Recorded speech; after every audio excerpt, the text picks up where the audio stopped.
Hey everybody, it's Nick from Guitarist. Welcome back. Today I want to take a step back a little bit and talk about audio. Audio, how I do it for this show. I've been getting a lot of questions about how I make these, about how I record the audio. So I wanted to put this together to help out anybody who might be looking at some of the equipment that I use or who might be wanting to start this on their own. So I want to try to make this quick, although I tend to ramble a lot. I use 5 different cameras and about 5 different audio setups. The one I'm using right now for this and for the last 3 shows is my favorite so far, and I think I'll stick to that one. Although different mics have different purposes, so we'll take a look at all of them. Some of the products I'll be talking about today is the Fuji X-T2 camera's default mic, the Purple Panda lavalier mic, the Zoom H2 surround sound recorder, and the Movo XVR10, the Movo XVR10 boom mic, which is what I have on right now. First of all, let's start with the basics. Right now, I'm gonna start with the Fujifilm XT2 default camera mic. Right now, there is no external microphone plugged into the XT2. There's just the internal default microphone from the Fujifilm camera that I have. It's not bad for some things. When I make my daily vlogs for myself, kind of like my video journal,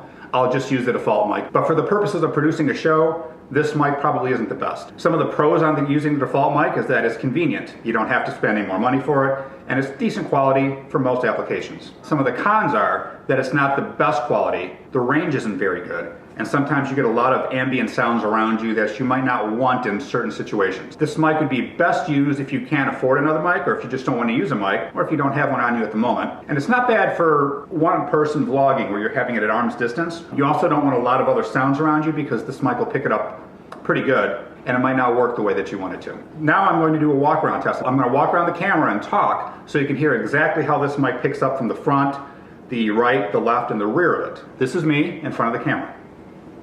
This is me at arm's length to the right of the camera. This is me at arm's length behind the camera. This is me at arm's length to the left of the camera. This is the Movo XVR10 mic. This one has a pretty good range directly in front of it, probably not more than 5 feet or so. However, it's pretty good for isolating what's directly in front of it. The pros for this Movo boom mic are that it's small, it's about $39. It has very good audio, especially at selfie range, and it isolates the sound pretty good. This is me speaking into the Movo mic 5 feet to the right.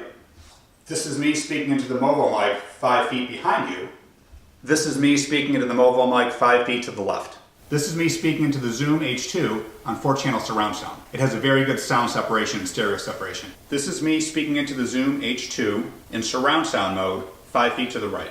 This is me speaking into the Zoom H2 in surround sound mode 5 feet to the rear. This is me speaking into the Zoom H2 in surround sound mode 5 feet to the left. And now this is me walking all the way behind, a little bit to the right, around a wall, and back to the front of the camera.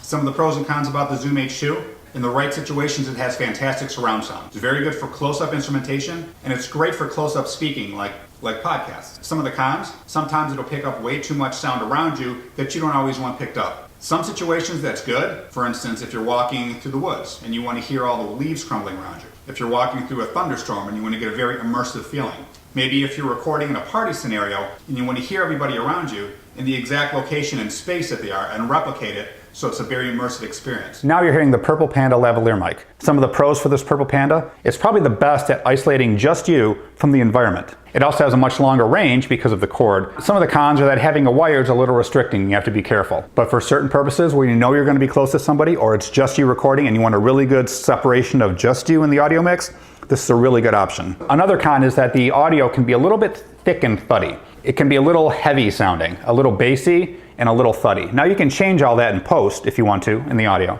It's not quite as crisp and sharp and clear as the Movo. I think this would be a great general purpose vlogging microphone when you have 1 or 2 people within very close proximity and you want yourself separated from all the noise around you as much as you can. Similarly, I'm going to walk around this with the mic on me to show you what a difference it is when I walk around, because even though I'll be at the right, the rear, and the left, you will still hear my voice very consistently all around. This is me speaking into the Purple Panda 5 feet to the right. This is me speaking into the Purple Panda 5 feet to the rear. This is me speaking into the Purple Panda 5 feet to the right. So to conclude, all the different microphone setups have their different purposes and their pros and cons. And I'll list them all below in the description. Thanks again for stopping by, I appreciate it. If you have any questions on any of the products that I talked about today, please ask me in the comments below. I'll be more than happy to get to them as soon as I can. Thanks again, and I'll see you in the next show.